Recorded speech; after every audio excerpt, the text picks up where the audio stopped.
Let's play a game, shall we? On today's episode, we resurrect a game we used to play on the previous iteration of our show called Either or, Choose One, No More. It goes like this. You present the players with two pop culture options, and they have to choose one or the other. Simple, right? But the object of the game is to create pain, if you will, in the choosing. To really make your players think and care about their answers. For example, alien or aliens. Either or, choose one, no more. Or American Gods or Penny Dreadful. Either or, choose one, no more. So today, we play that game amongst ourselves, and it could not have been more fun. Now, we won't give away the specific rules we played by here, but please know, there was a twist. And as always, thanks again for listening to Sidebar Forever.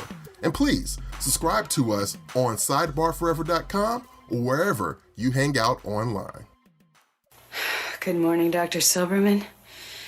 How's the knee? Did you just have a brain fart? I know Taekwondo. Stop eating my sesame cake! You're killing me, Smalls. Fuck with me, and we'll see who shits on the sidewalk. Come quietly, or there will be trouble. Clearly, I wasn't talking to you, big titties. You cherub-looking motherfucker. While you were still learning how to spell your name, I was being trained to conquer galaxies. The real question is, what are those?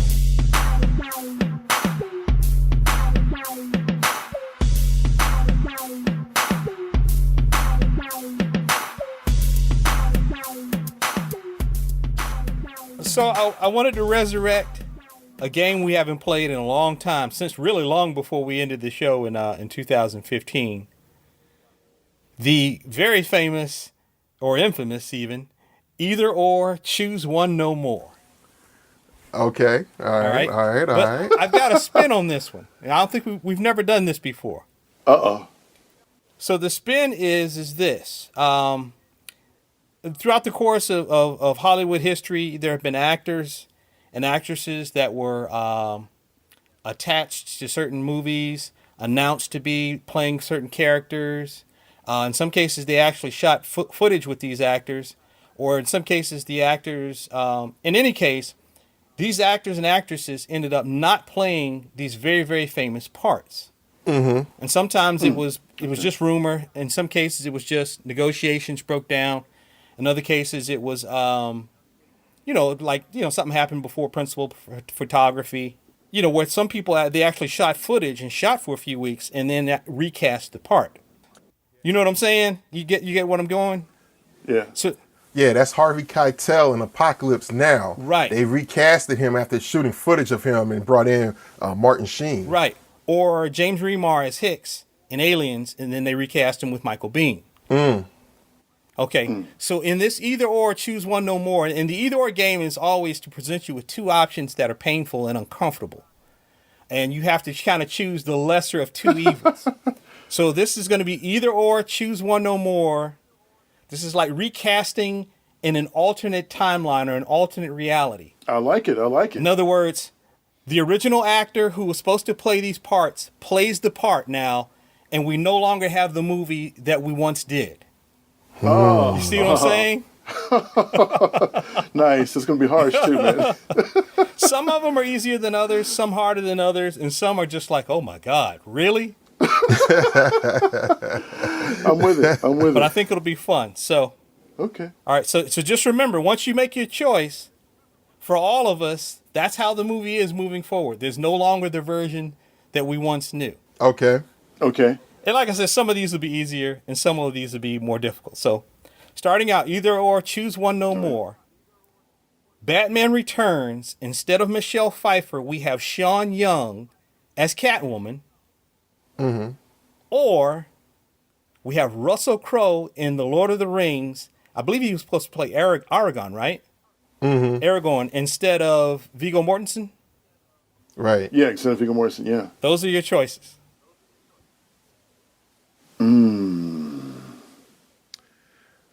for Aragorn, I gotta stay with Vigo, man. Like that's just, yeah. I can't see Russell doing that. Like I don't know. Vigo brought in just this type of, I don't know. It was an edge, but it was also he was the perfect romantic lead opposite of Liv Tyler. You know what I'm saying? Like that just worked. You know, Russell was good in Gladiator, but the reason why he was good in Gladiator because that was more of a down and dirty type of movie. You know, even though he played a Roman general, it still had that air of.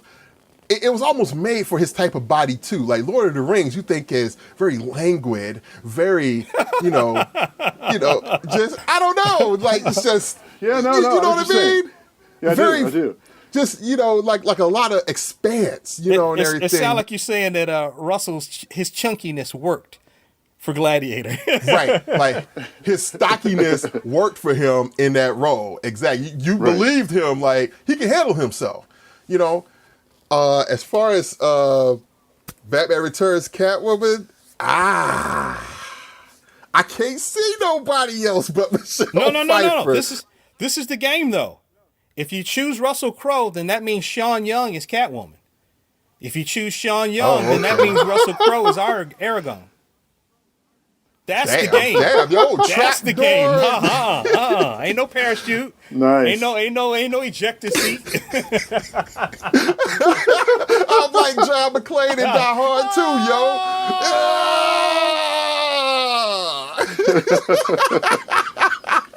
Well, man, you know what? To that point, I found one more forgivable than the other. Like I can see actually Sean Young more closer to being a Catwoman. If that's the case, if that's going to be the parameters of the game, then I can see Russell Crowe being Aragorn because exactly because Aragorn has a sense of gravitas, man. Like I can't see Russell Crowe going through any franchise for more than one film, dude. Quite honest with you, I don't see him making a return another cameo in some of the other films, whatever. I can see Vigo because Vigo's just got that Anglican. Vim, you know what I mean? Yeah. And first, he wasn't really like a well-known actor at the time either. Like he had a couple of the roles and that was it. He wasn't like a bankable, box office draw. I'm gonna put his face on the cover of all these and all these movies and it's gonna sell. I think maybe wasn't he in Boondock Saints? He might have been. And one other movie. And he was also in this low budget movie back in '88 called Prison with Chelsea Field.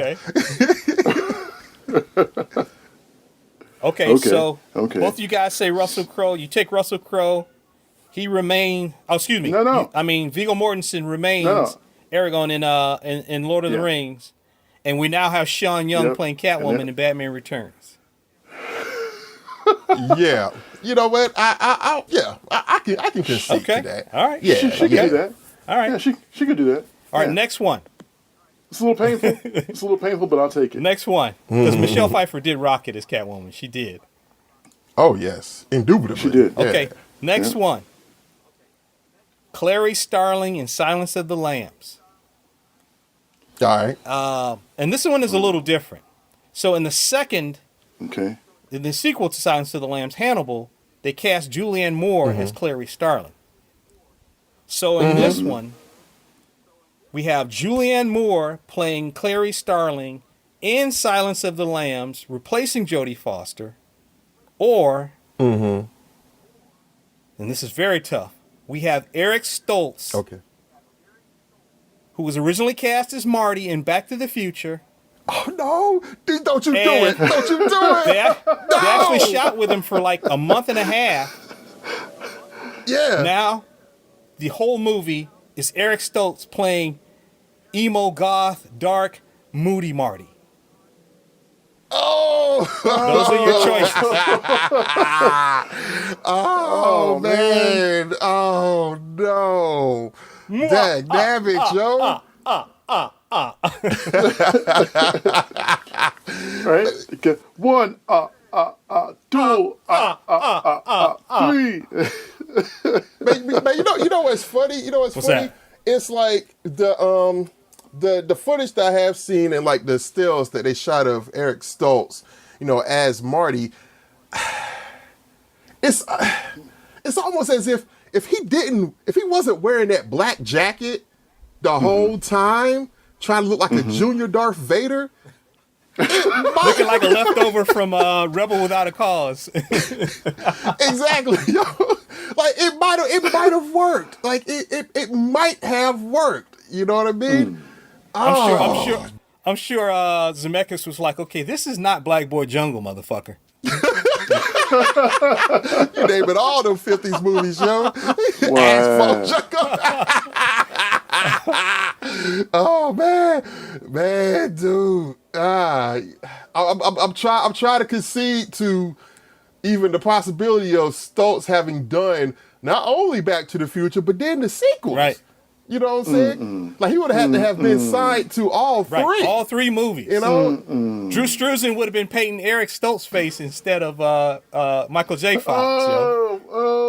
No, see, no. You know what that's like? That's like that's like that scene in Back to the Future 2 where Marty sees.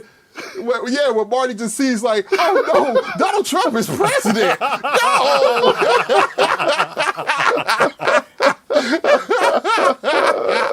That's what would have happened, Joe. That that Alex Silvestri score would have rose up. No.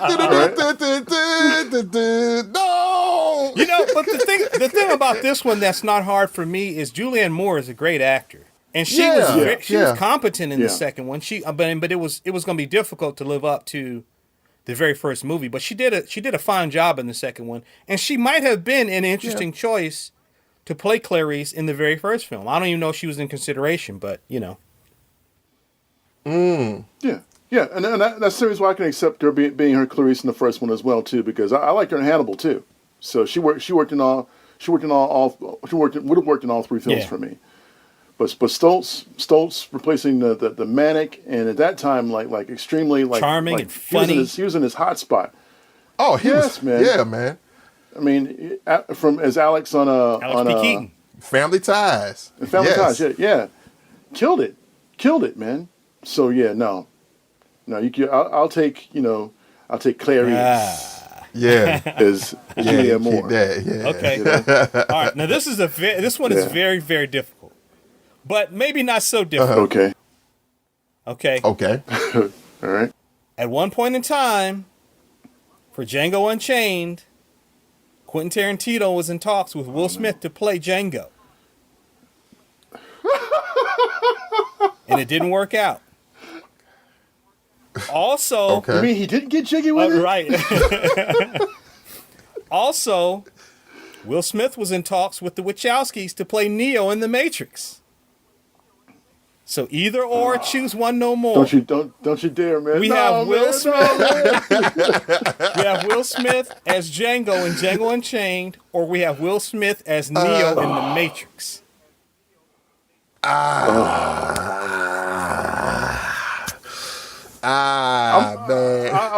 Let me take this real quick, eh?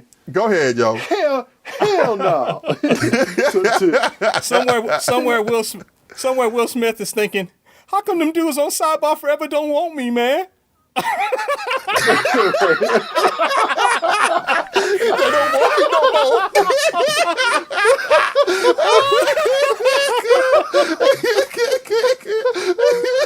That's messed up, man. That's messed up, man. Hey, man. I want to be like Will, man. I want to be like Will, man. Have a queen on my team. But no, man. That's the easy one for me, man. We could put him in Django all day, bruh. Like, don't touch my Neo, dog. Yeah. I'm with you there. He just simply, he's just not a science fiction kind of dude, man. He's just not. I mean, not even with like iRobot and After Earth, and he's done a few science fiction type movies. I mean, they ain't been great, but it worked, man. Well, think about it, dude. iRobot. What they did had to do the gratuitous. It wasn't gratuitous, but let's say it was the gratuitous bath shower scene when showing his buttocks. I mean, that wasn't his fault. That was the director's choice. Yeah. I'm sure it was. But I just didn't. I mean, he's a good actor. I mean, and he does believable action sequences and things of that nature. So that he makes it like that. But there's always a I'm gonna laugh, at some point type of dynamic with him. You know what I mean? It's not that it's a bad thing, but the Matrix is not meant to be a fun film. Not meant to be a comedy. So he would destroy it, man, based on that. I could see him. Yeah. Neo looking at the camera, waiting for y'all to laugh. Right. Talking to Morpheus like, what's up, bruh? I've been following you for a long time, bruh. No, Look, man. He put on his leather trench coat and his sunglasses and tell Trinity, I make this shit look good. Yeah. Exactly. Man, you know what? No, I gotta I gotta agree. No. I was gonna say I gotta agree with y'all there. You know what I'm saying? Will and Django. Oh no. And when I first read that, I had tried to picture in my mind how different it would be, because it depends. Like, Tarantino has a way of taking unlikely actors and put them in certain roles, and the actors will kind of rise to the occasion, as if them being in that Tarantino movie makes them like, okay, he's taking a chance on me. Let me do this. I know I'm going to get my money back because it's a Tarantino movie, and it's going to make money, so I'm not going to lose anything, but let me try to put the best foot forward here, But I don't know if I could see Will saying that Tarantino dialogue, and delivering it. I didn't even think Jamie Foxx would do it, but he did a hell of a job. Well, now there's a story that Tarantino tells, or that Jamie Foxx told, when he first got on set, where he was performing it very differently than what Tarantino thought. And Tarantino pulled him aside and took him in his trailer and was like, what the fuck are you doing? And they had a long talk about how to convey the character. So it's I guess it's important when a director actually does have a specific vision. Mm-hmm. And so you'll hear actors saying, well, they'll tell them, do everything you did, but say it faster. Or say it slower. Yeah. Or you're playing it funny, but it should be played like sarcastic funny, not funny, haha funny. And I guess all of those cues and those adjustments are important in getting the performance that, that we consider to be, because I agree with you. I think Jamie Foxx killed it. Oh, yeah. All right, moving on. So we're choosing Neo, right? All right. Well, yeah, definitely Neo. One thing to add to that. At some point, with that logic, if Will Smith was Neo, at some point he would inevitably be with his wife Jada Pinkett in the second film. That is true. Oh no! So it would be like The Matrix and the Smiths. That's it. That would have actually been a cool subtitle, The Smiths. Oh no, you're right, because it's friggin' Agent Smith on top of that. Yeah. That would have been super weird. Super meta. If they had done sequels to The Matrix, that would have been cool. Okay, next. Oh no! Go ahead. You like that? You like that bird? That's okay. Yeah, Swain set it on the stove for a half an hour, and then went.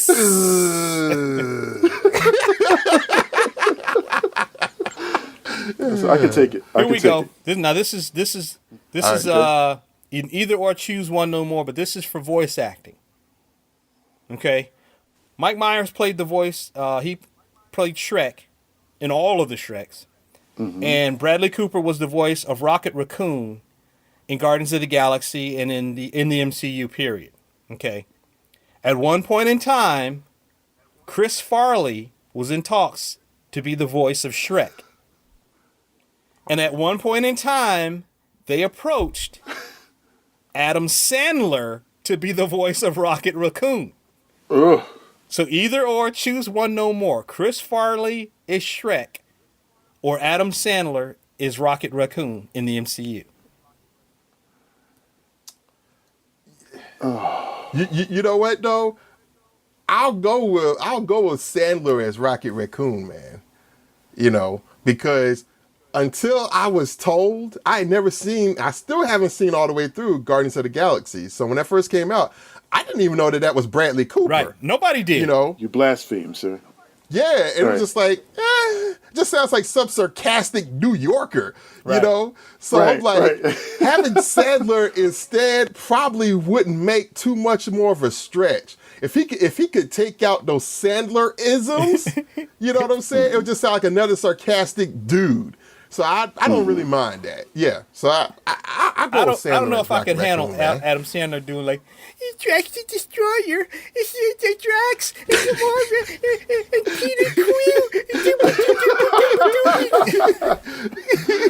Marvin, right? Shut up already. Yeah. You're right.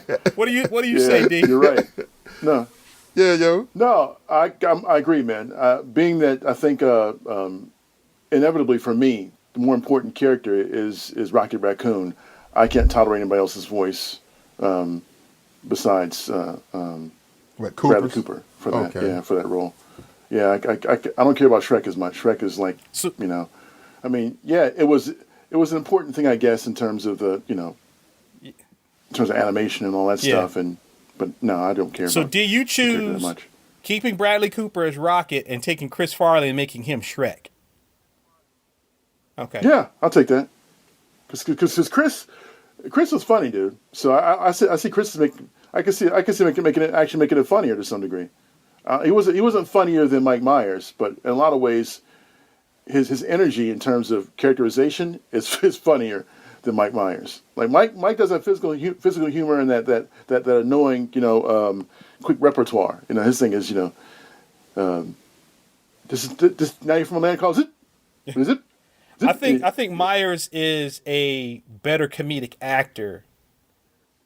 That, you know, we saw him be a better comedic actor to me than Farley was. Yeah. Farley was funny, but he was more like pratfall funny. But anyway, okay. And Adrian, do you choose leaving Rocket as Bradley Cooper or Mike Myers as Shrek? No, I'll take Sandler. Yeah, I'll take Sandler as Rocket Raccoon. So you leave Mike Myers in the Shrek. Okay. Wow. All right, learn something about these two brothers. All right, that's all right. Okay. Now let's move into some superhero nerd shit. Okay, this is similar to the Will Smith thing. Okay, Emily Blunt at one point in time was in talks to play Black Widow in the MCU. But she was also approached to play Peggy Carter. So either or, choose one, no more. Moving forward, we either have Emily Blunt as Peggy Carter in the MCU, on the television show, etc., or we have Emily Blunt as Black Widow in the MCU and also in the movie that was supposed to come out this summer that didn't. Oh, hell no. Oh, man, that's easy for me. No problem. I would take Emily Blunt as the Black Widow. Would you? Yeah, I would. You know, like Scarlett Johansson's like, she's fine, but I'm just like, she was never my choice. Could have been somebody else. Meanwhile, is it Haley Atwell? Yes, the lovely and delightful Haley Atwell. Extremely. Yes, her as Peggy Carter. Perfect. I can't see nobody else. Exactly. Yeah. Like just perfect. You know, and while I didn't watch the television series Agent Carter, the little bit that I did see of her in, like, you know, ads and, you know, little pieces or whatnot, just fit. Yeah. I mean, it fit just like she did in them actual movies too. So I can't see nobody else. You know, so yeah, I'm going with Emily Blunt as Black Widow. For me, is keeping Atwell as Agent Carter. Yeah, and me, I'm the same way. Like I love Scar. I think ScarJo's excellent. Actually, to be honest with you, as especially when she first gets activated to come into the Avengers. I mean, when she's speaking in Russian and they think they have her on the edge, like really do have her on the edge, you know, because you're knocked the seat over and she really fall and bust her ass. But I think you know, when she changes the tone of the conversation and says, "Well, you think you have me, but I actually have you right where I want you," and she breaks him down. And then leaves and goes off on a main mission for the Avengers. That was excellent for me. another time when she's having that whole conversation with Loki. Yeah, and he's behind the scenes, and he's going off on her, trying to convert her and talk to her about various things, and to make her get into her mind and do the Loki thing, the trickster guy, mischievous, yeah. And she tricks him, and she tricks him. I was like, wow, that was pretty awesome. She pulled it off really well. So it's kind of hard, man, based on that for me, because not just the looks for me that does it as far as her acting. And that role. I think Blunt to me has a natural kind of a detached look, like something. Even though she has those big deep eyes, there's something to it.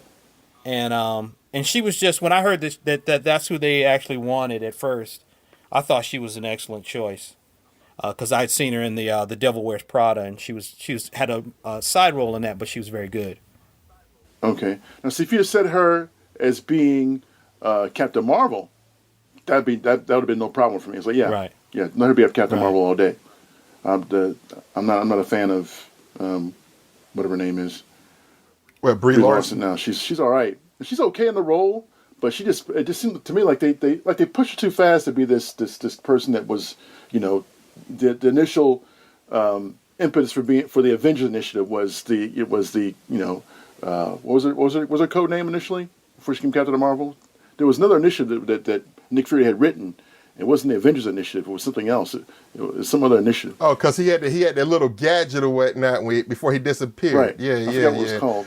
Now, did it seem like that? I get what you're saying. Like they pushed her too fast, too soon. Whereas all the other actors, quote unquote characters, they had several movies to set up and build this following for themselves. Meanwhile, she's thrown into like this one role in the MCU, and bam, she's it. Right. That's right. She's the reason that they galvanized the support to take down Thanos, and it's like, no. The other thing too is when she shot her part in Avengers, she hadn't shot the movie yet. Mm-hmm. So she didn't really know who her character was. She didn't really have time to really develop, like an inner life and a backstory for the character to really try to, bring it to life. So the character's kind of one note and doesn't really do much other than be powerful in Endgame. But even in the Captain Marvel movie, the parts that I really like with her are when she's with Maria Rambeau. And I love the actress who plays Maria Rambeau, whom I didn't know was British at the time. Those are the only parts that I really like. The rest of it was just like, I think in an ultimate world, somebody like Charlize Theron would have made a better Captain Marvel. Yes. Yes. I agree. Yeah. Oh, yeah. Definitely. So my pick, of course, will be I'll have to take, leave Agent Carter alone. Leave the voluptuous, sensuous, British, leave her alone. Let her stay where she is. All right. Because you felt the empathy for her. Like now, here's the thing. Okay, if we take her out, but we take her out entirely the role entirely when she played in Captain America. Take her out of that part of the role, or just not the, or just no, television all version. Of it. All of it. Because they're all connected. She's out of the MCU. Gone. See no. Haley Atwell says what I she say says. the hell no. Right. Okay, moving on. Yeah, moving on. All right. Okay. Zoe Saldana plays Gamora in the MCU. Mm-hmm. But at one point in time, they were talking about Olivia Wilde playing Gamora. The other one would be in the very first Thor movie, there were talks that they were going to cast one Mel Gibson as Odin.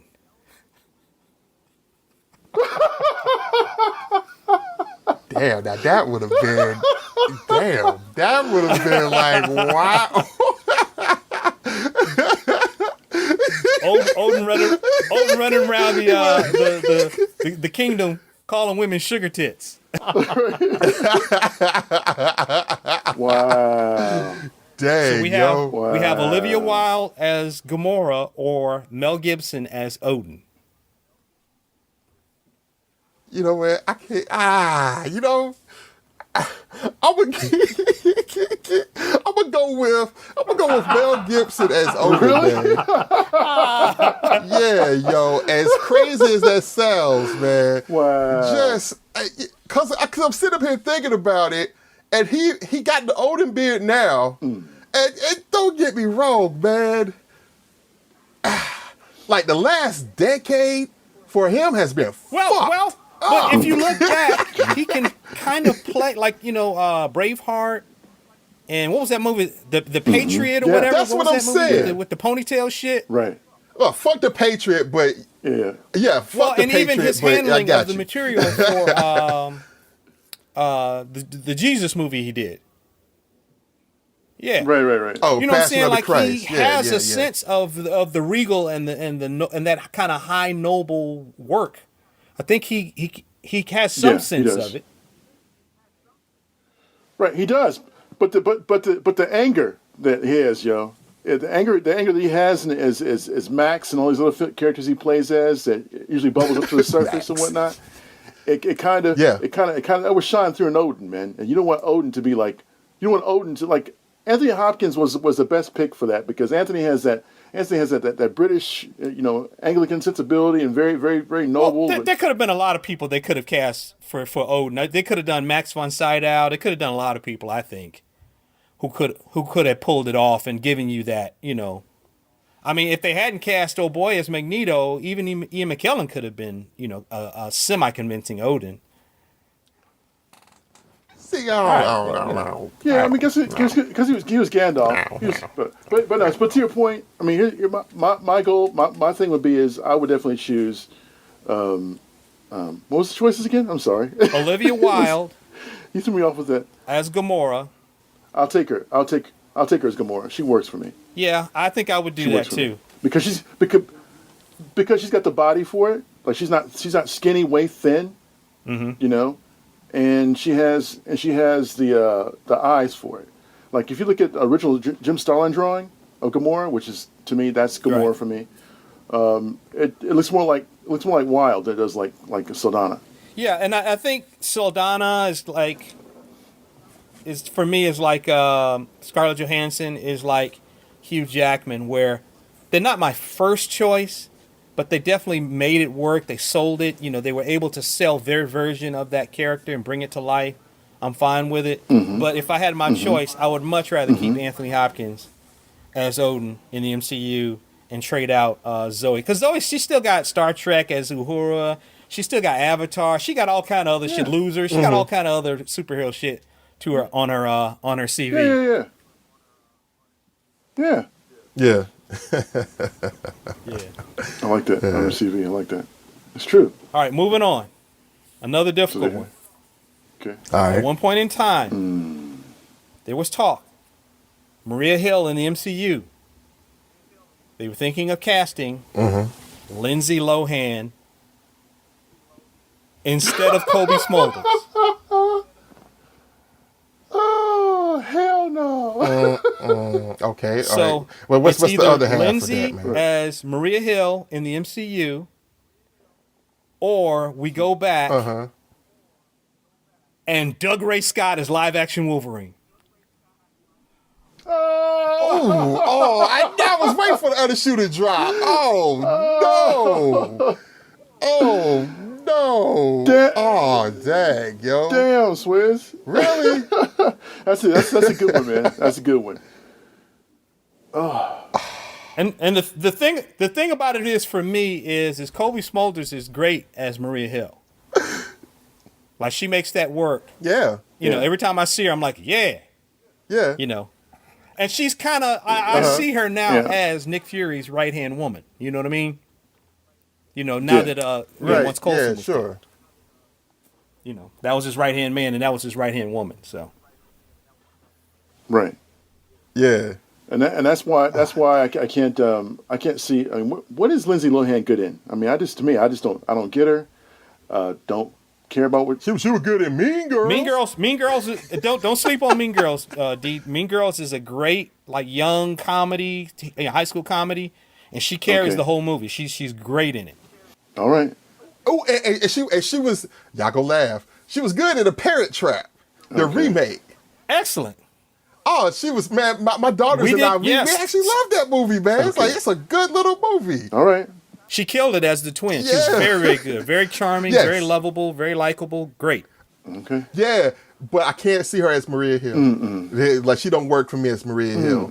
You know what I mean? She and what makes it tough. Okay. Go ahead, She belongs more in the CW, the WB universe. She does in the Marvel universe, too. Like, I was going to say that. Yeah, like, that's kind of her pocket. You know? Right there, it's like, you know, that type of thing. You know, like an ensemble of which she's a part of, but, you know, you can't be like the lieutenant, you know, so to speak, of the thing, you know. And as far as Doug Ray Scott, it makes it tough. It does. Because Doug Ray Scott was ruined for me forever by Mission Impossible 2. Why, really? yo? Like, just, I like him in that, yo. Because he was mad. Not only was that movie whack. Oh, come on. He was whack in it. You think he was whack, yo? Man, I do. Like, he didn't have no menace to him. And there was one part, if you ever see Mission Impossible 2 ever again in your life. Go ahead. Do you? I'll see it for Tandy Newton, bro. I'll see for Tandy. Yeah, but even with that, but you know, what did it for me with him? I saw it in the theater on opening night, me and my boys, right. And oh man, like I was just ready for. It's John Woo, man. Oh, he could be doing this and everything. Who's Doug Ray Scott? I don't know who that is. And then you're watching the movie, and the one part where I was like, what the hell? When Tom Cruise is in the secret laboratory or whatnot, and Doug Ray Scott and his henchmen, they come in, and, you know, they're shooting up the place and whatnot. And there's this one part, I don't know if they edited that part wrong, or they meant to cut that out before this. There's one part where everybody's shooting, and they just cut to Doug Ray Scott. He's just kind of like smacking his lips a little bit, like, yeah, okay. cut that out! Cut that out! You cut that! You waited too long, man. What are you doing? And he's just sitting there like he was like smacking on like, you know, some spinach that he had in his teeth, you know, before they started shooting. Yeah. So that's an editorial issue. That's not an acting issue. That's an editorial issue. Yeah. But even with that, it's just like, but even with that, he just didn't exude like, okay, what else has he been in that I might be like, okay, I might give him a chance. Because the only thing to answer your question, he was great. He was great in that movie with James Bond movie. He's good. He's good in James Bond movie as with the. He was in a James Bond movie. Which one? The one with the last one with what's his name? Before Timothy, he was with Timothy Dalton. Hold on, time out. He was in License to Kill? No, hold on. That was Bean. That was Sean Bean. He was in Taken 3. Right. Okay. He was in Deep Impact. Okay. I don't even remember him in Deep Impact. He was in Snatch. He had no impact in Deep Impact. He was in Snatch. Okay. He was in... That's really about it, yo. Wow. That's what I mean. It's like you ain't seen enough. He's not memorable enough to where. Oh yeah, I remember him in that one thing. He was on the first season of Batwoman. Oh, okay, yeah. That's the last. Because I remember thinking, oh damn, they cast him. Yeah. But you know what, though? Man, if it means Lindsay Lohan does not get to be Maria Hill, then grudgingly, I will go with Doug Ray Scott as Wolverine. I think so, me too. Even though I'm back. Yo. Oh. Yeah. So here's the next one. And this one's very tough. All right. Very, very, very difficult. Painful in some cases. And I don't even have to do a whole lot of preamble for it, so here we go. Okay. David Hasselhoff is Nick Fury in the MCU. Or Michael Clark Duncan is the Kingpin in Netflix's Daredevil.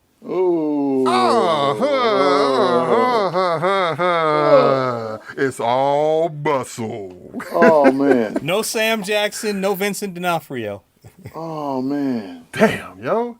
That's good. That's good, Swiss. That might be the. Yeah, I was gonna say that might have been the toughest one yet. Yep. Dang. Seriously. You go first, Adrian. All right, man. You know what? Man, this. Speak your truth, yo. Speak your truth. All right, fine. Fuck it. This gonna sound crazy, man, but I'd almost go with David Hasselhoff as Nick Fury. Yeah. And the reason I say that is, like he was like the embodiment of that wacky silliness / pseudo spy stuff that Steranko was doing. Mm-hmm. You know, like I reread that stuff recently. Hey, look. I got a collection. I got a king size collection of that Steranko Nick Fury stuff, okay? And it's like it still looks great. I mean, I can't front on it. But that's not the Nick Fury that they're selling in the MCU, though. Right. It's not, but I don't mind Michael Clark Duncan as the Kingpin, though. He wasn't optimal. I'll keep him in place and put Hasselhoff as Nick Fury, though. What say you, D? Because Adrian is disappointing me. Yo. He hurt my feelings over here. For the opposite reason that Adrian's doing it, I have to keep D'Onofrio as the Kingpin, man. And he absolutely elevated that role, man, in ways which I didn't think was even possible. You know, when you see like the television show, and you see the comic book animated series, and you've been following for so long on the movies, in the comic books. It's like it's all muscle, you know, and it was just this dumb palooka of a character who had a bad attitude and kind of had he was a wanton killer, you know. But to see Vincent D'Onofrio's portrayal of him, it's like he just absolutely elevated. You want the guy from Baywatch in charge of S.H.I.E.L.D.? Hey, you know what though? Next you're gonna tell me you're gonna cast Pamela Anderson as Maria Hill. Hey. Well, hey, if you got Hasselhoff in there, you gotta do that then. You might as well hold bring home. Barbed Wire in and make her Maria Hill. Barbed Wire. But man, you know what else, Swizz, you forgot? Maybe this is a loaded question, Swizz. Maybe it's a loaded question, Swizz, but you know, he actually did play Nick Fury one time. No, that's why I brought it up. So it wasn't that bad when he played it. So I mean, yeah, it was tongue in cheek. Oh, it was very tongue in cheek. It was tongue in ass, is what it was. Tongue in butt cheeks. Dang, yo.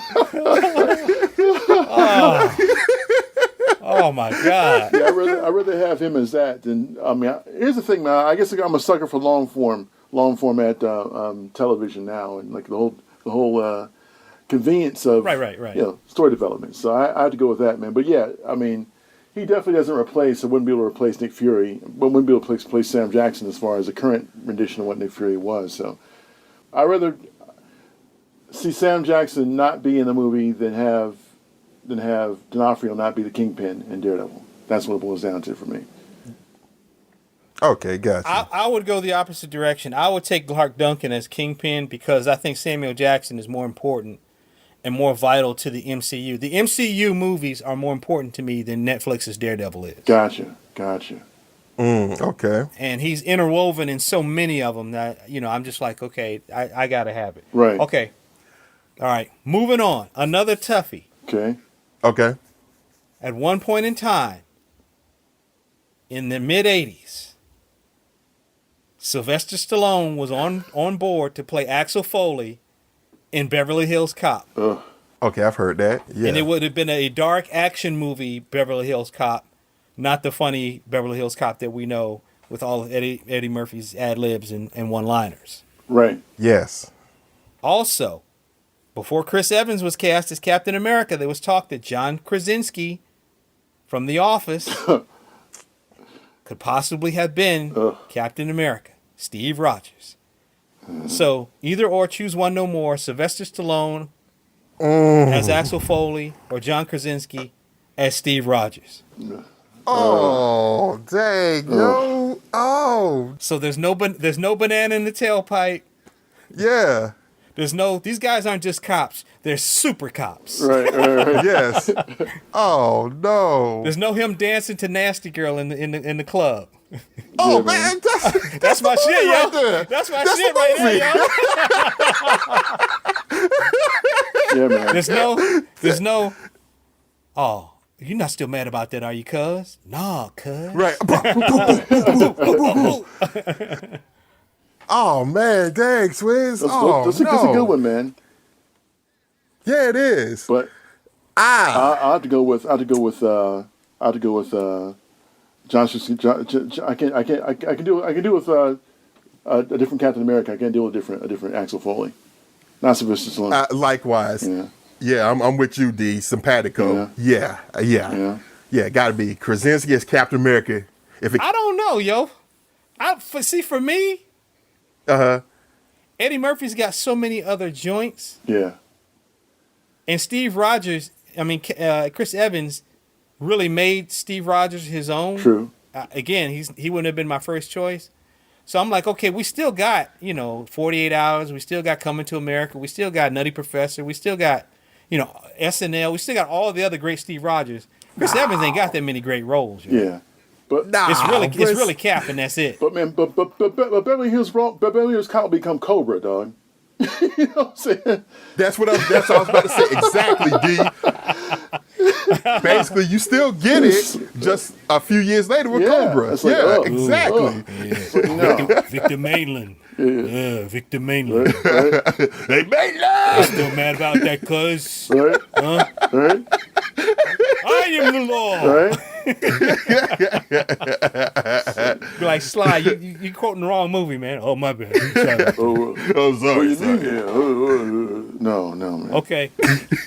Here's a funny one. This is a funny one.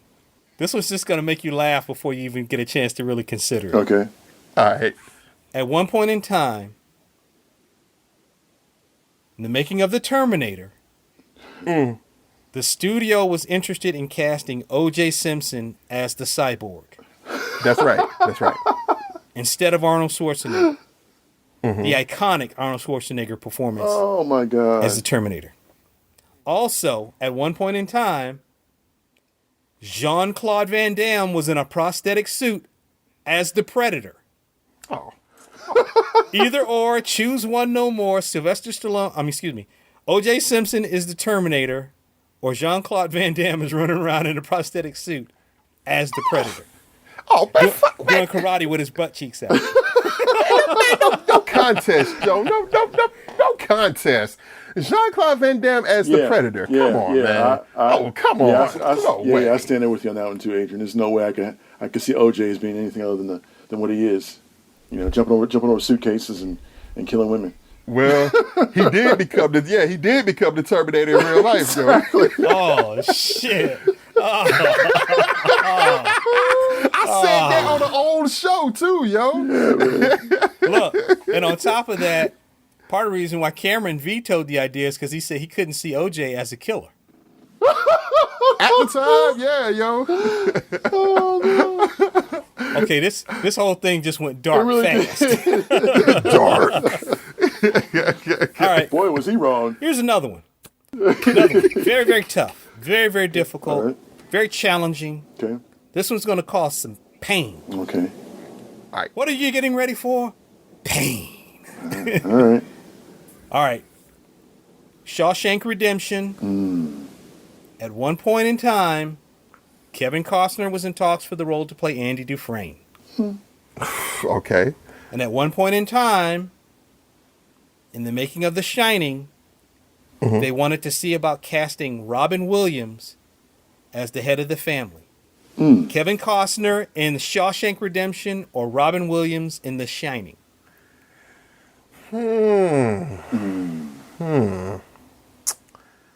Dang, you know what? I'm gonna go with Robin Williams in The Shining. just because the Shawshank Redemption is not that far, as much as we love the Shawshank Redemption, as much as Tim Robbins, he is Andy Dufresne, okay? Right. It's not that far removed from those type of, what's the best category I can talk about Kevin Costner movies in like the 90s, where he was really trying to go for these, not holier than thou, but like these kind of elevated roles where he always had to play this kind of hero, this kind of all-American or some type of weird type of heroic roles. You know what I'm saying? Yeah. You know, and so I could kind of see him actually as Andy Dufresne. He would have been an interesting choice and probably could have pulled it off. Yeah. Fine, especially at that time in his career. Yeah. Right, and that's what I'm thinking of. That's what I'm leaning towards. If it means that he got casted as Andy Dufresne, I'm kind of okay with that. Even if it means Robin Williams is in The Shining. Because Well, no. The Shining is not... If he's Andy Dufresne, then Jack Nicholson remains in The Shining. Yeah, as it should be. Oh, got you. I got you. Okay, I'm sorry. Okay, well, that's what I mean then. Yeah. So Nicholson stays in The Nicholson Shining. remains in The Shining. Yeah. For me, yeah. All right, cool. Same here, man. The same reasons, man. I don't see Robin Williams, like, even though I know he has the ability to do that kind of role, I don't see him at that point in time playing that kind of role. I mean, he has a great deal of range, a great deal of sensitivity. I just don't see him being in that role. Where I do see it being a continuation of already done Kevin Costner roles to some degree. Like Andy Dufresne is being another extension for him.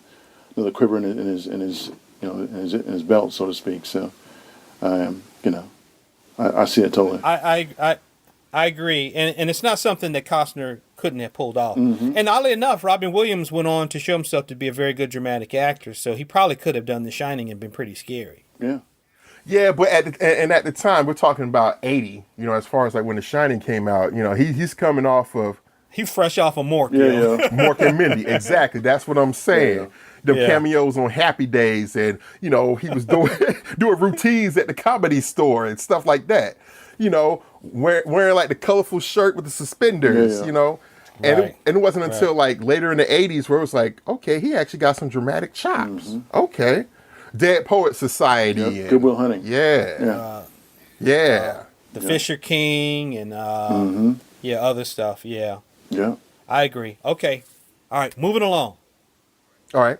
At one point in time, during the making of The Lord of the Rings, there was talk of casting one Sir Sean Connery as Gandalf. Oh. Trebek, ahead, Joe. there is one ring to rule them all, Trebek. Now the other choice is this one is so painful I almost don't even want to utter it. All right. There was talk at one point in time of possibly casting Tom Selleck as Indiana Jones. Oh. You know what, though? That is tough. But Sucks. It would have. Yes, it would have.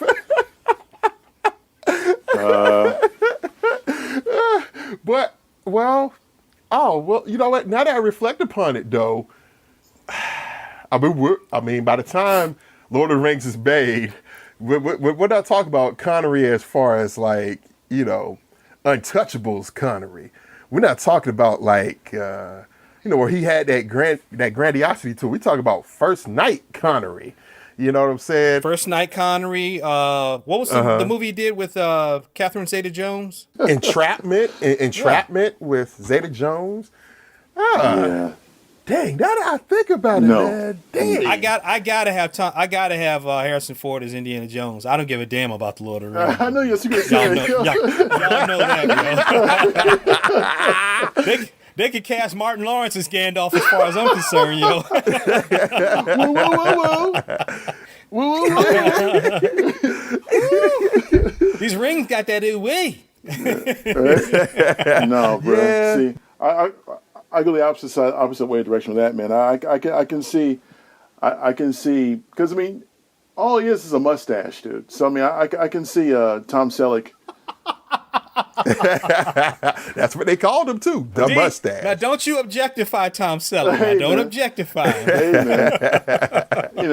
Even though Tom Selleck's good in Blue Bloods, I don't see, he can play Indiana Jones. He can do it. He's got the eyes. He's got the actionable spirit. Negative, sir. Negative. Okay. Negative. But you know what? Negative.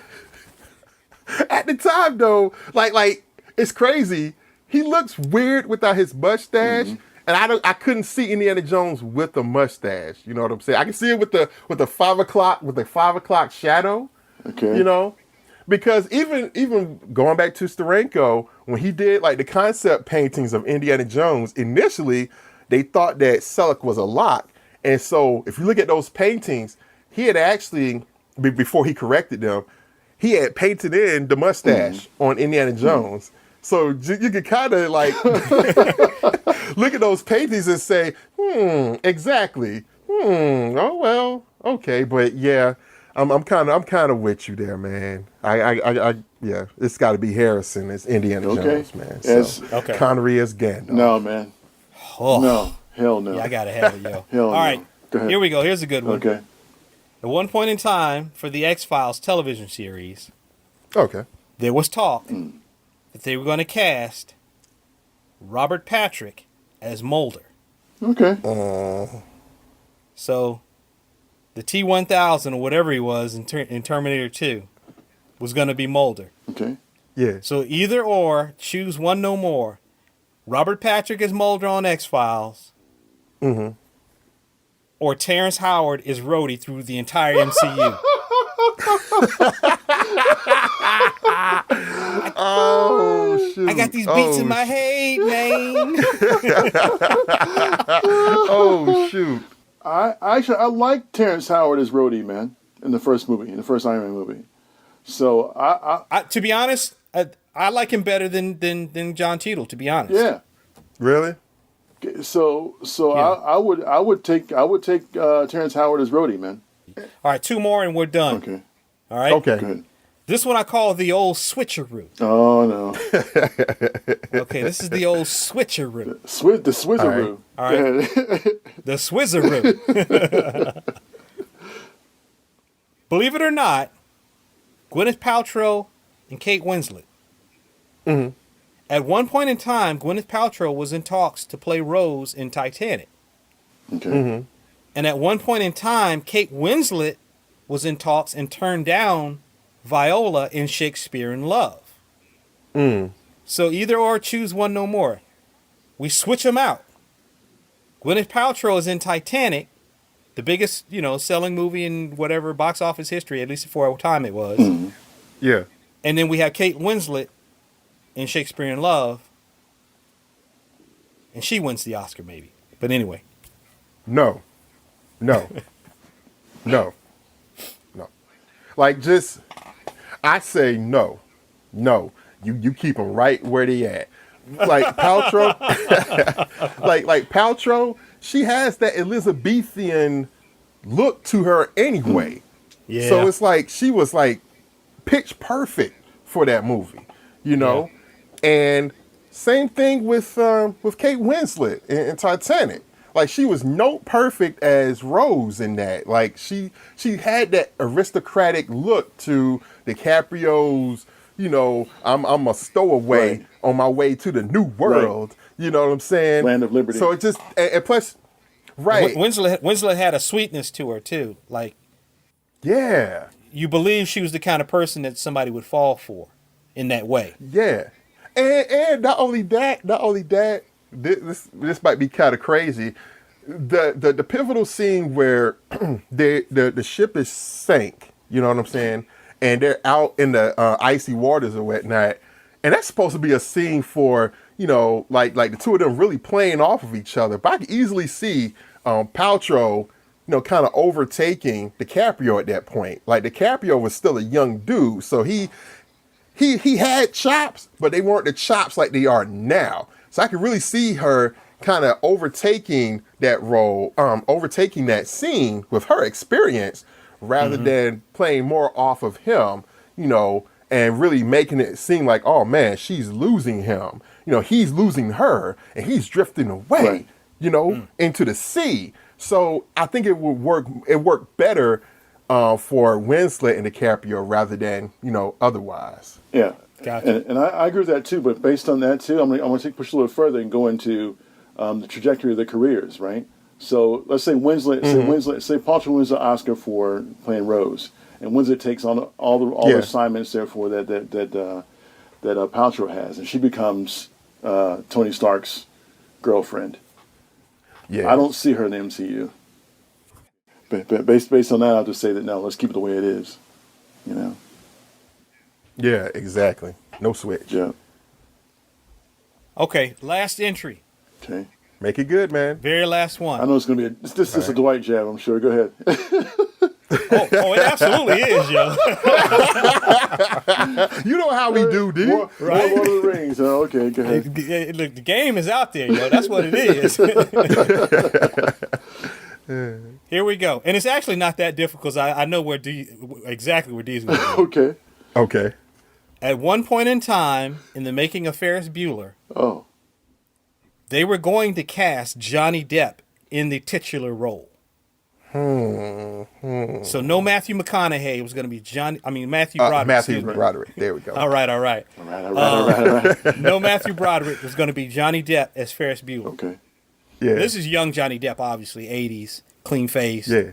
Coming off of Nightmare on Elm Street. 21 Jump Street. 21 Jump Street. Right. Yeah.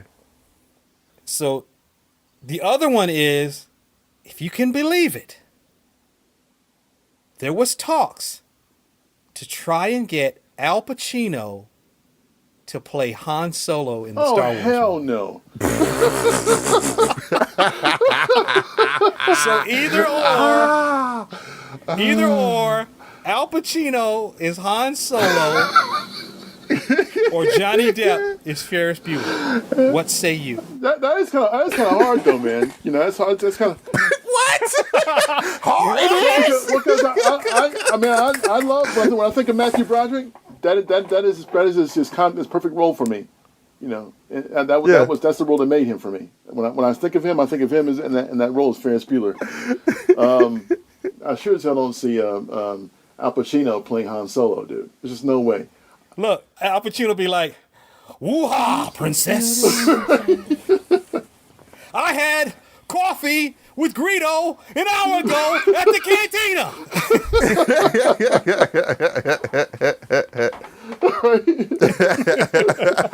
Yeah, man.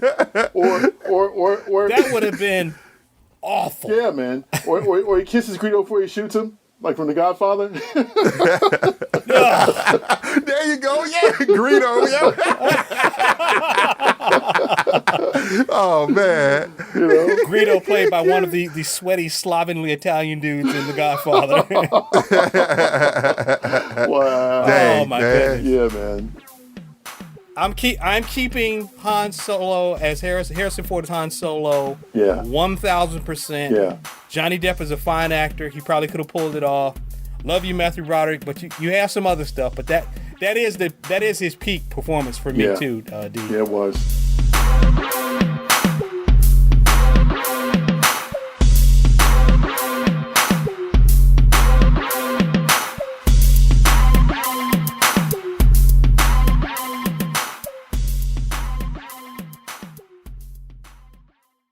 That concludes this episode of Sidebar Forever, hosted by Dwight Clark, Swain Hunt, and Adrian Johnson. You can find us online at sidebarforever.com. Any emails or questions can be directed to us at sidebarforever@gmail.com. And also, subscribe to us on social media. You can find us on Facebook, Twitter, YouTube, and Instagram.